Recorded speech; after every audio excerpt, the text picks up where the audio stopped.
आज का दिन बहुत ऐतिहासिक है। संसद में भी वक्फ एक्ट के ऊपर चर्चा होगी और कोर्ट में भी वक्फ एक्ट के ऊपर चर्चा होगी। आज हमारी पीआईएल कोर्ट में लगी हुई है और संसद में बाकायदा वक्फ कानून को बदलने के लिए बिल आ चुका है। सवाल यह है कि क्या भारत का संविधान वक्फ कानून बनाने की इजाजत देता है? क्या भारत के संविधान में वक्फ शब्द कहीं है ही नहीं, एक भी बार शब्द नहीं आया। भारत का संविधान कहता है मजहब के आधार पर कोई बोर्ड नहीं होना चाहिए, मजहब के आधार पर कोई कानून नहीं होना चाहिए, मजहब के आधार पर कोई ट्रिब्यूनल नहीं होना चाहिए। भारत का संविधान केवल दो लोगों को स्पेशल छूट देता है। भारत का संविधान कहता है कि महिलाओं के लिए अलग से आयोग बन सकता है, महिलाओं के लिए अलग से मंत्रालय बन सकता है, महिलाओं के लिए अलग से कानून बन सकता है। तो आपके पास महिला एवं बाल विकास विभाग है, आपके पास महिला आयोग भी है। ऐसे ही भारत का संविधान SC ST के लिए अलग से आयोग बनाने की परमिशन देता है, SC ST के लिए अलग से कानून बनाने की परमिशन देता है। तो आपके पास SC ST के लिए कानून है, SC ST के लिए अलग से आयोग भी है। आप चाहें तो SC ST के लिए अलग से ट्रिब्यूनल भी बना सकते हैं, आप महिलाओं के लिए अलग ट्रिब्यूनल भी बना सकते हैं, क्योंकि भारत का संविधान कहता है कि महिला और SC ST दलित आदिवासियों के लिए आप अलग से कानून बना सकते हैं, ट्रिब्यूनल बना सकते हैं, उनके लिए अलग से योजनाएं बना सकते हैं, उनके लिए अलग से पैसा खर्च कर सकते हैं। लेकिन भारत का संविधान यह कहता है कि चूंकि 1947 का जो विभाजन मजहब के आधार पर हुआ था, तो मजहब के आधार पर कोई भी ट्रिब्यूनल नहीं होना चाहिए, मजहब के आधार पर कोई कानून नहीं होना चाहिए, मजहब के आधार पर कोई आयोग नहीं होना चाहिए। तो सवाल यह है, जब भारत का संविधान इसका विरोध करता है तो वक्फ एक्ट क्यों? और संविधान तो पहले विरोध कर रहा था। 1976 में भारत के संविधान में सेकुलर शब्द और जोड़ दिया गया। जब भारत एक सेकुलर देश हो गया, और सेकुलर का मतलब इक्वल अपॉर्चुनिटी, हालांकि भारत में पहले भी था, ये तो हमारा पहले प्रीएम्बल में लिखा हुआ equality, justice, liberty, fraternity, unity, national integration. और जब स्पेशली हमने सेकुलर जोड़ दिया, तो फिर एक मजहब के लिए अलग से कानून क्यों, एक मजहब के लिए अलग से ट्रिब्यूनल क्यों, एक मजहब के लिए अलग से बोर्ड क्यों? दो तरीका है, या तो भारत में के संविधान के प्रीएम्बल से सेकुलर शब्द को हटा दिया जाए, और जैसे मुस्लिम्स के लिए वक्फ बोर्ड है, ऐसे हिंदू बोर्ड बना दिया जाए, जैन बोर्ड बना दिया जाए, बौद्ध बोर्ड बना दिया जाए, सिख बोर्ड बना दिया जाए, पारसी बोर्ड बना दिया जाए, यहूदी बोर्ड बना दिया जाए, बहाई बोर्ड बना दिया जाए, जितने भी भारत में बोहरा बोर्ड बना दिया जाए, जितने भारत में सुन्नी बोर्ड बना दिया जाए, सिया बोर्ड बना दिया जाए, जितने भी भारत में लोग रहते हैं सबका अलग अलग बोर्ड बना दिया जाए। जैसे वक्फ ट्रिब्यूनल है, ऐसे अपना हिंदुओं के लिए अपना हिंदू ट्रिब्यूनल, जैन के लिए जैन ट्रिब्यूनल, बौद्ध के लिए बौद्ध ट्रिब्यूनल, सिख के लिए सिख ट्रिब्यूनल, बहाई के लिए बहाई ट्रिब्यूनल, ईसाई के लिए ईसाई ट्रिब्यूनल, पारसी के लिए पारसी ट्रिब्यूनल, सबके लिए अलग ट्रिब्यूनल बना दिया जाए। और यदि भारत के आप ये कहते हैं कि भारत एक सेकुलर देश है और प्रीएम्बल में सेकुलर रहना चाहिए, सेकुलर रहना चाहिए तो वक्फ बोर्ड नहीं होना चाहिए, सेकुलर रहना चाहिए तो वक्फ कानून नहीं होना चाहिए, सेकुलर रहना चाहिए तो वक्फ ट्रिब्यूनल नहीं होना चाहिए, फिर तो एक देश एक विधान होना चाहिए, वन नेशन वन लॉ होना चाहिए।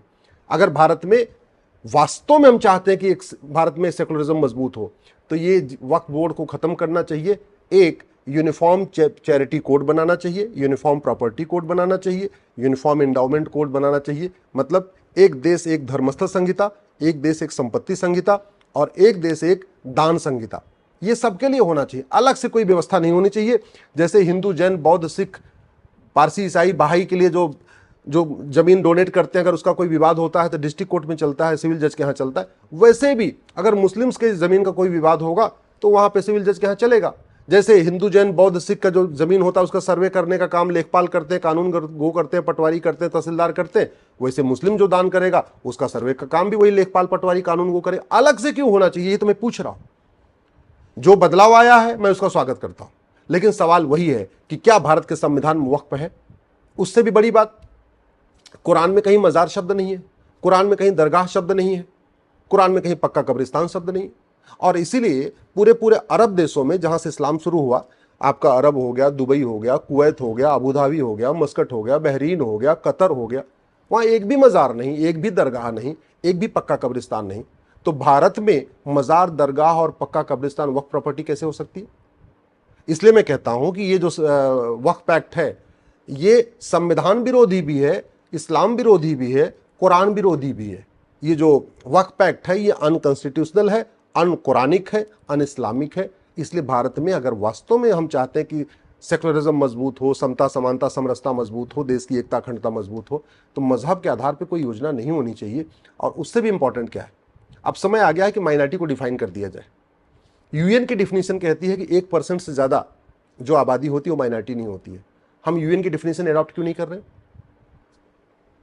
जो कम्युनिटी कभी किसी देश पे शासन कर ली हो उसको माइनॉरिटी नहीं कहते हैं। तो मुस्लिम ने यहां शासन किया है, क्रिश्चियन ने यहां शासन किया है, तो वो माइनॉरिटी कैसे हो सकते हैं? तो अगर आप सोशल जस्टिस के हिसाब से देखें तो मुस्लिम और क्रिश्चियन दोनों कम्युनिटीज ने भारत के ऊपर रूल किया हुआ है, वो नहीं हो सकते। और अगर आप संख्या के हिसाब से देखें तो दोनों ही कम्युनिटी 1% से ज़्यादा है, तो भी उनको माइनॉरिटी का दर्जा नहीं मिल सकता। तो ये कानून, हम ये भी नहीं कह सकते ये माइनॉरिटी के लिए स्पेशल प्रिविलेज दिया हुआ है, ये वो दोनों मुस्लिम माइनॉरिटी भी नहीं है। सबसे इंपॉर्टेंट ये है कि जो जमीन कब्जा हो रखी है 10 लाख एकड़, उसका क्या होगा? भाई कानून इतना घटिया था, 1954 में नेहरू जी ने बनाया, 1984 में इंदिरा जी ने मजबूत किया, फिर उसको राजीव गांधी जी ने मजबूत किया, 1995 में नरसिम्हा राव ने उसको खतरनाक बना दिया, और 2013 में मनमोहन सिंह ने उसको खतरनाक बना दिया। ऐसा उसको अनलिमिटेड पावर दे दिया कि नतीजा ये हुआ कि 9 लाख जमीनों पे वो कब्जा करके बैठ गया, और 9 लाख जो संख्या में 9 लाख जो प्रॉपर्टी है उसका टोटल एरिया 10 लाख एकड़ है। 10 लाख एकड़ का मतलब दुनिया के 50 देशों का क्षेत्रफल 10 लाख एकड़ से कम है। यानी दुनिया के 50 देशों का जो क्षेत्रफल है उससे ज्यादा जमीन भारत में वक्फ बोर्ड के पास है। उदाहरण के लिए मालदीव का क्षेत्रफल मात्र 75,000 एकड़ है। आप याद रखिए, मालदीव एक इस्लामिक कंट्री है, भारत का पड़ोसी देश है, पहले भारत का हिस्सा था, अब वहां से हिंदू जैन बौद्ध सिख खत्म हो चुके हैं। उसका टोटल क्षेत्रफल 75,000 एकड़ है, और भारत में वक्फ बोर्ड के पास 10 लाख एकड़ जमीन है। सिंगापुर का क्षेत्रफल 1,80,000 एकड़ है, और भारत में वक्फ बोर्ड के पास 10 लाख एकड़ जमीन है। इसका मतलब सिंगापुर के 5 गुने से ज्यादा जमीन भारत में वक्फ बोर्ड के पास है। बहरीन का क्षेत्रफल 1,90,000 एकड़ है, भारत में वक्फ बोर्ड के पास 10 लाख एकड़ जमीन है। इसका मतलब बहरीन जो इस्लामिक कंट्री है उसके 5 गुना से ज्यादा भारत में वक्फ बोर्ड के पास जमीन है। हांगकांग का क्षेत्रफल 2,75,000 एकड़ है, भारत में वक्फ बोर्ड के पास 10 लाख एकड़ जमीन है, यानी हांगकांग का 3 गुना से ज्यादा जमीन भारत में वक्फ बोर्ड के पास है। डेनमार्क का क्षेत्रफल 3,45,000 एकड़ है, वक्फ बोर्ड के पास 10 लाख एकड़ जमीन है, यानी डेनमार्क का 2.5 गुना जमीन भारत में वक्फ बोर्ड के पास है। फिनलैंड का क्षेत्रफल लगभग 4 लाख एकड़ है, 3,90,000 एकड़ है, और भारत में वक्फ बोर्ड के पास 10 लाख एकड़ जमीन, यानी फिनलैंड का 2.5 गुना भारत में वक्फ बोर्ड के पास जमीन है। मॉरिशस का क्षेत्रफल मात्र 5 लाख एकड़ है, वक्फ बोर्ड के पास 10 लाख एकड़, यानी मॉरिशस का 2 गुना जमीन भारत में वक्फ बोर्ड के पास है। लग्जमबर्ग का क्षेत्रफल 6,40,000 एकड़ है, साइप्रस का क्षेत्रफल 8,30,000 है, जॉर्जिया का क्षेत्रफल 9,60,000 है। तो भारत के दुनिया के 50 देश ऐसे हैं उनका जो क्षेत्रफल है उससे ज़्यादा एरिया, उससे ज़्यादा ज़मीन भारत में वक्फ बोर्ड लेके बैठा हुआ है। अगर ये जो कानून बदलाव हो रहा है, अगर ये रेट्रोस्पेक्टिव नहीं हुआ, आज से लागू हुआ, तो इस 10 लाख एकड़ ज़मीन का क्या होगा? मेरा ये कहना है, पहली बात तो ये होना नहीं चाहिए। अगर इसको जारी भी रखना है, बदलाव भी करना है, तो ये वक्फ एक्ट को 1947 से इसको लागू करना चाहिए। जैसे प्लेस ऑफ वर्शिप एक्ट बना था 1991 में, कांग्रेस ने बनाया, उसको लागू कब कर दिया, उसका डेट क्या है? 15 अगस्त 1947। ऐसे ही वक्फ एक्ट, ये जो वक्फ एक्ट है इसकी लागू करने की डेट होनी चाहिए 15 अगस्त 1947, कि 15 अगस्त 1947 के बाद जितनी ज़मीनों को वक्फ बोर्ड ने एक्वायर किया है, जितनी ज़मीनों को वक्फ प्रॉपर्टी डिक्लेयर किया है, उन सब का सर्वे होना चाहिए, उन सब पे सबको अपनी परमिशन होनी चाहिए, लोग अपने ऑब्जेक्शन फाइल करें, लोग दिखाएं, और बाय डिफॉल्ट कोई भी जमीन वक्फ बोर्ड नहीं होनी चाहिए जब तक किसी जमीन पे ये प्रूव ना हो जाए कि वो जमीन किसने डोनेट किया, कब डोनेट किया, किसके सामने डोनेट किया, कौन कौन गवाह थे, तब तक उस जमीन को वक्फ प्रॉपर्टी नहीं मानना चाहिए। मनमाने इस वक्फ बोर्ड की अनलिमिटेड पावर का नतीजा है उत्तराखंड के जंगल वक्फ प्रॉपर्टी हो चुके हैं, हिमाचल में पूरी पहाड़ियां वक्फ प्रॉपर्टी हो चुकी हैं, तमिलनाडु का गांव वक्फ प्रॉपर्टी हो गया, तमिलनाडु का मंदिर वक्फ प्रॉपर्टी हो गया। अभी कुछ दिन पहले हैदराबाद के छोटे वैसी कह रहे थे कि वहाँ के एयरपोर्ट भी वक्फ प्रॉपर्टी है। कुछ दिन पहले नेताजी कह रहे थे कि अंबानी का जो जहाँ घर बना है वो भी वक्फ प्रॉपर्टी है। ऐसे तो फिर अभी एक जज साहब का बयान आया है मध्य प्रदेश हाई कोर्ट के, वो कह रहे हैं कि भैया तुम कागज़ दिखाओ, बिना कागज़ नहीं दिखाओगे तो कैसे मान लें वक्फ प्रॉपर्टी। वो कह रहे थे आप ऐसा अगर यही हालत रही तो पूरा भारत वक्फ प्रॉपर्टी हो जाएगा। ये मनमानी रुकनी चाहिए, ये कानून ख़त्म होना चाहिए। मैं फिर से कह रहा हूँ, या तो आप वक्फ कानून को ख़त्म कर दीजिए, सबके लिए एक देश से कानून बना दीजिए, और नहीं अगर मजहब के आधार पर कानून बनाना है तो जितने और भी रिलीजन हैं सबको अपना अपना बोर्ड बनाने की परमिशन होना चाहिए, सबको अपना अपना ट्रैवलर बनाने की परमिशन होना चाहिए। और भारत में प्रियम्बल में फिर सेकुलर शब्द नहीं होना चाहिए। सेकुलर और मजहब के आधार पर कानून ये एक साथ नहीं चल सकते। या तो भारत सेकुलर है तो फिर मजहब के आधार पर कोई ट्रिब्यूनल नहीं होगा, कोई योजना नहीं होगी, कोई जो है अलग से बोर्ड नहीं होगा। और ये चलाना है तो जैसे वक्फ बोर्ड है ऐसे हिंदू जैन बौद्ध सिख पारसी ईसाई बोर्ड भी होना चाहिए, यहूदी बोर्ड भी होना चाहिए, बहाई बोर्ड भी होना चाहिए, और फिर संविधान में सेकुलर नहीं होना चाहिए। दोनों एक साथ नहीं चल पाएंगे।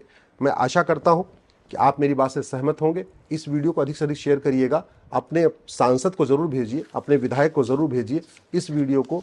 अपने आप किसी कलेक्टर को जानते हैं, आईएएस को जानते हैं, आईपीएस को जानते हैं, जज को जानते हैं, ये वीडियो उनको उन तक भेज दीजिए। इस वीडियो को अधिक से अधिक फैलाइए, क्योंकि कानून, अगर हमने वक्फ एक्ट की अनलिमिटेड पावर को कंट्रोल कर दिया, लेकिन अगर उसकी हमने जड़ को नहीं ख़त्म किया, आने वाले टाइम में हो सकता है उसको दोबारा फिर से जो आज बदलाव किया जा रहा है उसको बदल के जो पुराना वाला कानून था उसको फिर से लागू कर दिया जाए।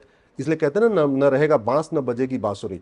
वक्फ एक्ट होना नहीं चाहिए, वक्फ बोर्ड होना नहीं चाहिए, वक्फ ट्रिब्यूनल होना नहीं चाहिए। सबके लिए एक देश एक विधान ट्रिब्यूनल, जैसे एनजीटी है सबके लिए खुला हुआ है, इनकम टैक्स का ट्रिब्यूनल सबके लिए खुला होता है, अपना जीएसटी का ट्रिब्यूनल है सबके लिए खुलता है। भारत में 20 ट्रिब्यूनल चल रहे हैं, लेकिन कोई भी ट्रिब्यूनल मजहब के आधार पर नहीं है। भारत का संविधान मजहब के आधार पर ट्रिब्यूनल बनाने की परमिशन नहीं देता, तो फिर वक्फ ट्रिब्यूनल क्यों चलना चाहिए मजहब के आधार पर? ये खत्म होना चाहिए।